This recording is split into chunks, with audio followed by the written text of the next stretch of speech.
So I finally got around to seeing Solo, and I was debating whether or not I should do a review of the entire film, but I don't really have anything to say about it.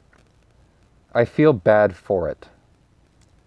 I feel bad that Ron Howard is getting crapped on. I feel bad that Phil Lord and Chris Miller got fired. I just feel like the whole thing was a boondoggle from the get-go, because it was never going to be more than an for anybody. It's just kind of like, oh, so that's how he got his name? And it's kind of lame, actually. Like, that's why he calls Chewbacca Chewie? And that's why they have an escape pod? And they retcon the ship's computer in a way that I'm sure people have heard about, which is just kind of irksome.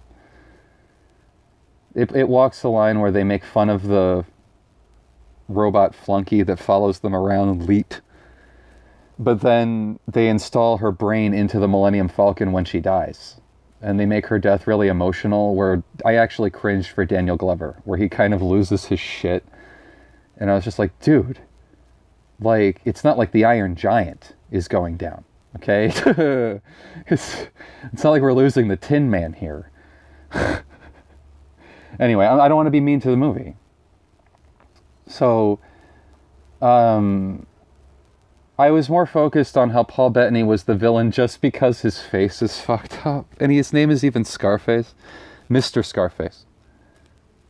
Mr. Scarface likes his women bank, bank, bank. It's that kind of thing. I don't want to get too, like, picky about this, make people feel bad about it. See, I don't want to pick on people for jokes like, that joke, I think the first time I saw it was in Final Destination, where the girl is standing in the middle of the street and you're like, is she going to get creamed by a bus? If you want to waste your life beating the shit out of Alex every time you see him, then you can just drop fucking dead. And then the bus just goes, boom, while she's like, hey guys, and you're just like, what the and that is funny. But it sort of happened to me, where when I was 15, I ran out in the street and I was on foot and I got hit by a car at like 35 miles an hour and he fucked up my jaw, my face, my hip. And it must have looked like that. I had a bunch of witnesses that saw, they're like, yeah, he flew like a bag of sand. He just flew 10 feet, landed in the road. And so it's like when I see it in the movies, I know the aftermath. Like, I was in the same ICU unit as burn victims who had lost, their whole face or something. And I knew even then that those men were the men that, their lives were going to be irreparably altered forever. And my reveal was more like Harvey Dent from The Dark Knight. Not to exaggerate. Like, I had to have some skin grafted from my back. And so for a short period, there was some muscle and sinew actually showing on my forehead. And so I had this reveal, not unlike the first Joker from Tim Burton's Batman, where they slowly take the bandages off for the first time. And one of my eyes was also covered that entire time, so I didn't see very well. And so this is my first time seeing my reflection, and I could actually see the muscles groups like working like they're supposed to when my face was animating, and it just made me feel like, you're going to be a freak. You're going to be a Batman villain forever. This is well before The Dark Knight or anything. And when I saw The Dark Knight, I was really PTSD'd during that one scene when Harvey Dent like turns his face quickly in the hospital bed towards the Joker when the Joker's dressed as a nurse. I was like, I couldn't breathe, because that was I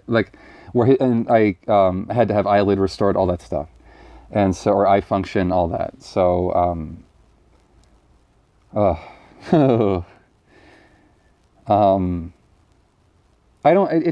feel so bad that society instantly strickens those people to like pariah status. It's like, nope, you're a freak. You're unlovable, unfuckable. No one wants to be your friend. No one wants to know you. And you should just, sign up with SPECTRE, because you're basically a ghost and you're the bad guy. Like, why? Well, because your face is disfigured. And it's completely crippled my self-esteem. I don't want to sound like, you know, a whiner. Like, I know I do that enough. But right now I'm whining about something that I feel is legitimate, that I don't think that someone who's disfigured is inherently evil. Or that should be the mark of evil, that people, like the subconscious symbol for evil that people just go to. Like, well, the bad guy, he should just put scars on his face. Call him Scarface.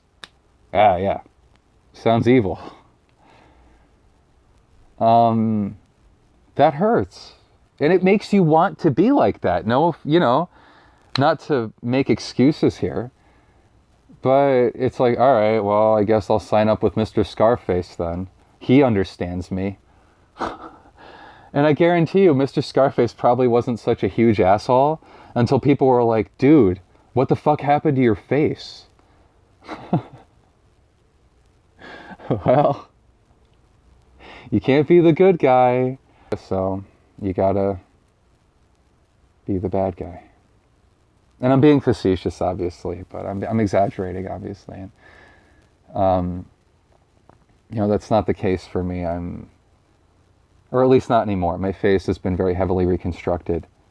I do 20 minutes of facial massage every day, and I recommend it to everybody. That it beats surgery.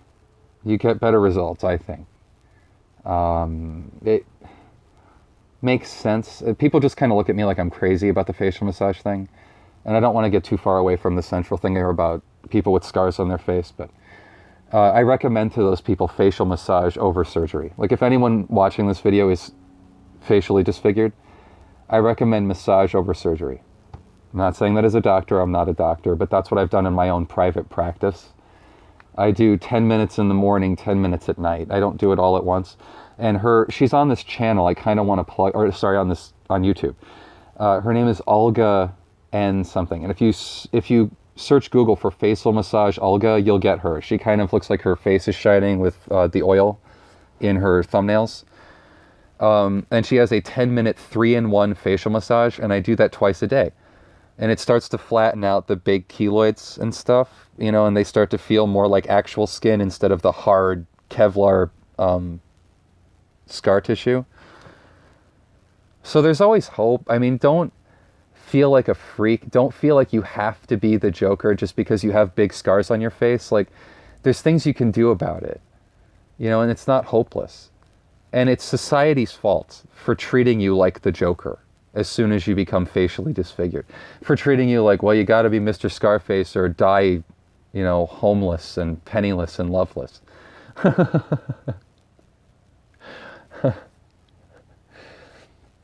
And I feel like both Solo and Deadpool sort of perpetuate that stereotype.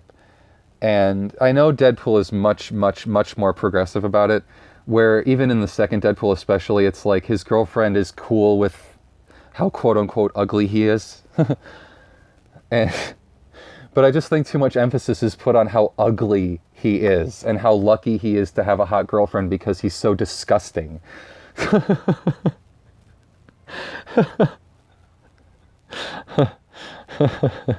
And he looks like Ryan Reynolds who needs some Benadryl. He looks like he got stung by a bee or something. And he's like, you know, and he just keeps making fun of himself with the most brutal insults. And you're like, what is he? Is he that hideous? Like, he looks better than most burn victims and whatnot. And jeepers, it's like, don't these people feel bad enough about themselves?